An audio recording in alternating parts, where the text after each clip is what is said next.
Witches. So today we're going to be covering a very neat historical topic that is very witchy, and today we are talking about the Salem Witch Trials. So I'm going to preface this is a very, very brief overview of this entire topic. So as always, I do encourage you guys to explore more, do your own research, read some historical texts, because that's what witchcraft is all about, studying and learning for yourself, right? So yeah, if you grew up in the United States, you probably had to study the Salem Witch Trials, or at least read the Crucible in English class. The way my school taught it to us was oh yeah, all of the colonies were happening and there was more important stuff, also witches, so yeah, so we didn't really have to study it in depth, or at least I didn't. I don't know. Me being kind of the more witchy, gothy person that I was, I did read a little bit more about the Salem Witch Trials, outside of class, because I am Hermione Granger. And I was absolutely horrified and yet obsessed with what happened. So I went through a little phase. But anyways, today we're gonna go over a brief overview of the Salem Witch Trials. The Salem Witch Trials occurred between 1692 and 1693 in Salem Village and Salem Township in Massachusetts. So if we kind of think about this time, especially as an American person, we learned a lot about the colonies because that was very important, I guess. But the first permanent English settlement in America, the New World, was Jamestown. That was founded in 1607. So that is 100 years before the Salem Witch Trials. So people have been there for a little bit.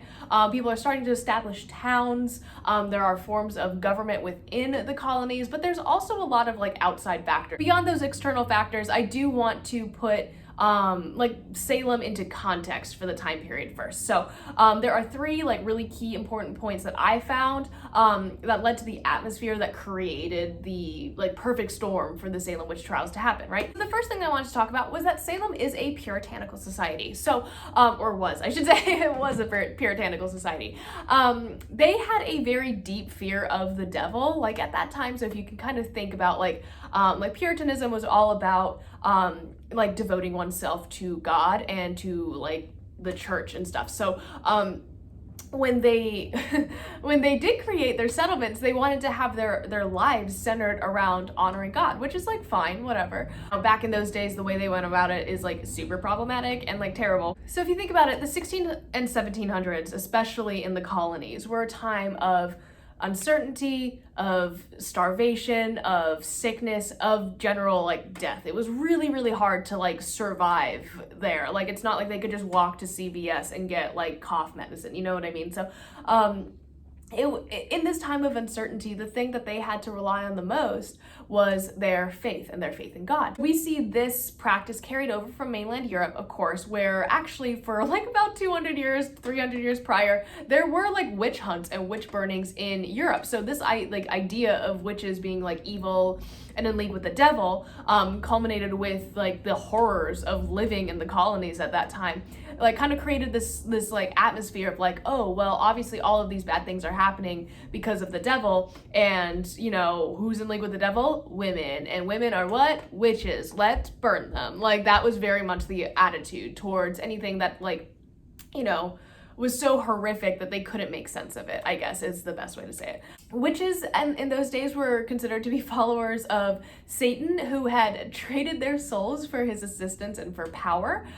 They literally made a pact with the devil. That's kind of where that comes from. It was believed that witches employed demons to accomplish magical deeds or goals, and that they could change from human form into animal form or some sort of demon form.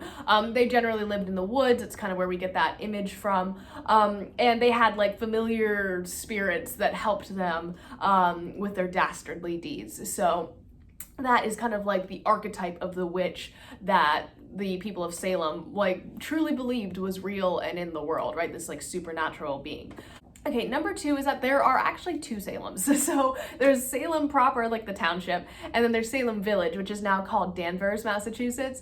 And it's kind of known for their internal conflicts, arguments about property lines, about where you could graze your cows or your cattle, and church privileges, as well as church overreach and quarrels between neighbors. That was just really rife at the time because everyone was trying to stake their claim on this land. Anyways, there was a lot of resentment for each other within the society of Salem, and this kind of created some of the accusations of witchcraft so that way someone could get ahead. You know what I mean? So it was very much like the perfect environment for a quote unquote witch hunt, but like also like they believed that there were witches. So that was a lot.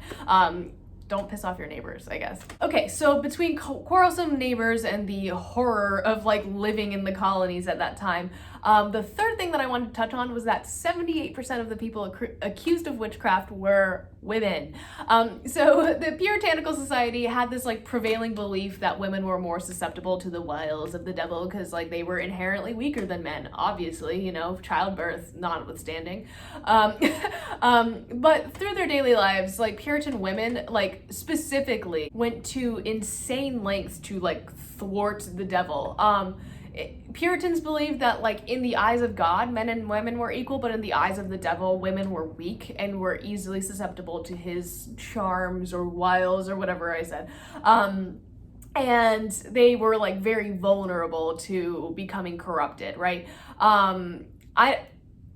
I don't know, like, I guess women who didn't adhere to this or, you know, like stood up for themselves once in a while, they could just be like, why are you talking back? Go back to the kitchen, birth me another child, witch. Like, that is very, like, or else thee be a witch, I guess would be the thing. But, you know, I guess the devil's the only reason that women would speak without being spoken to first in the 1600s. So, you know, witchcraft or whatever. So yes, the top three things that I think led to the Salem Witch Trials were misogyny, Christianity, and capitalism. So, no, but like actually, like if you think about it, like that's kind of not wrong. So, anyways, I just wanted to establish a timeline for the Salem Witch Trials. So, everything started and kicked off bright and early in 1692, in like the early or late winter, I guess. So January, February time, it's kind of hard to pin down. I've seen different sources say different things. So, basically two girls, Abigail Williams and Elizabeth Parish, began behaving really, really strangely. And then so they started acting strangely. They are like convulsing, like making all sorts of weird noises and like, and a local doctor, you know, comes to attend to them and is like, oh, it's probably they're just sick. And then other girls started experiencing this, and finally the doctor comes back and goes, aha, I have solved it. It is witchcraft. And everyone's like, oh my gosh. Okay, so Mary Sibley counsels a man in the town and instructs him to make what is known as a witch cake, which is basically the like 1600s version of like the grossest thing I've ever heard. But it's rye meal, which is like kind of like flour, and the girl's urine. And then you feed it to a dog, and that is supposed to tell you who the witch is or who enchanted them. She's kind of like later called out by a reverend, and he was just like, that is literally witchcraft. What are you doing? And she was like, oh, it's just folk magic. It's no big deal. And like repents, and they're like, okay, whatever.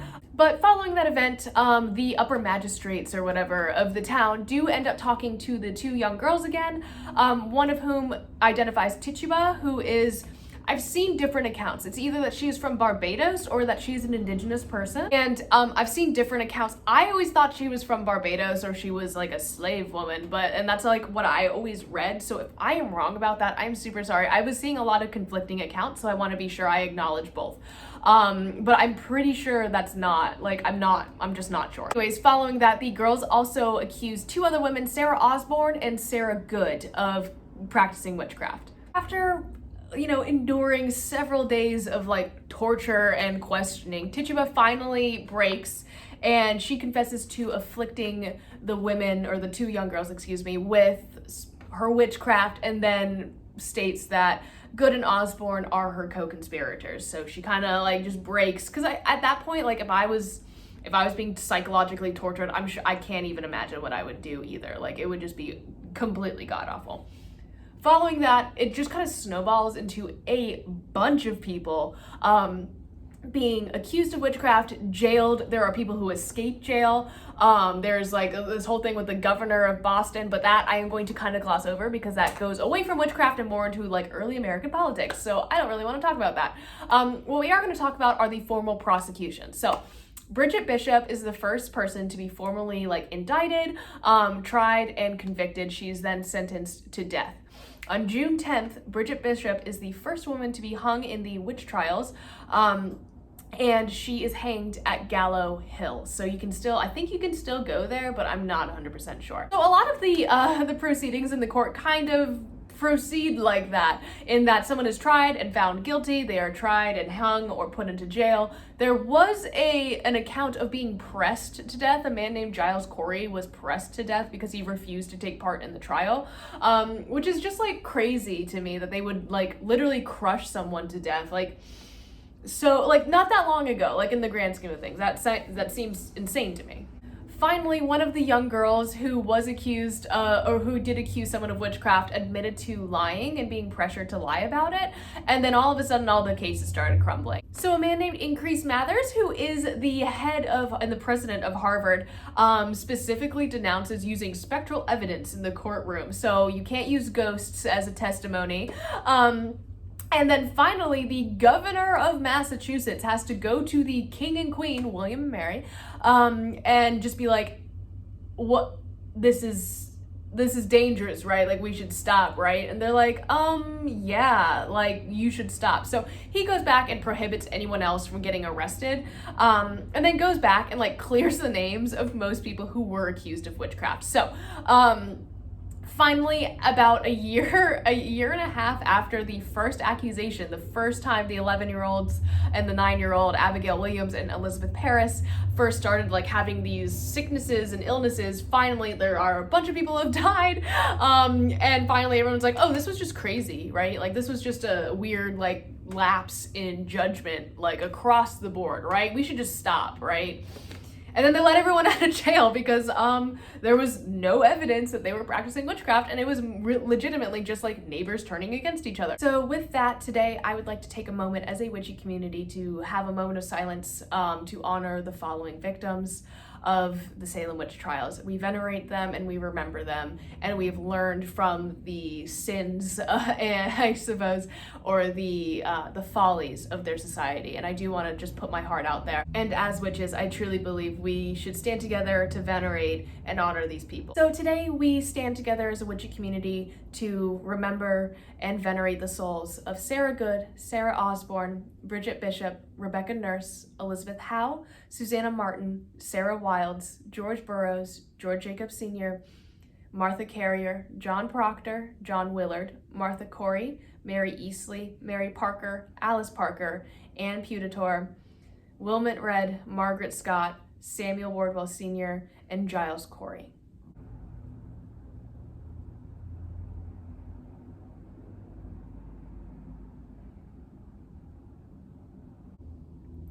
Thank you guys all so much for sticking with me today and through this really long video. Again, this is just a very brief overview. There were a lot of other like political things that were happening at the time, but thank you so much for sticking with me, and I will see you guys tomorrow. Bye!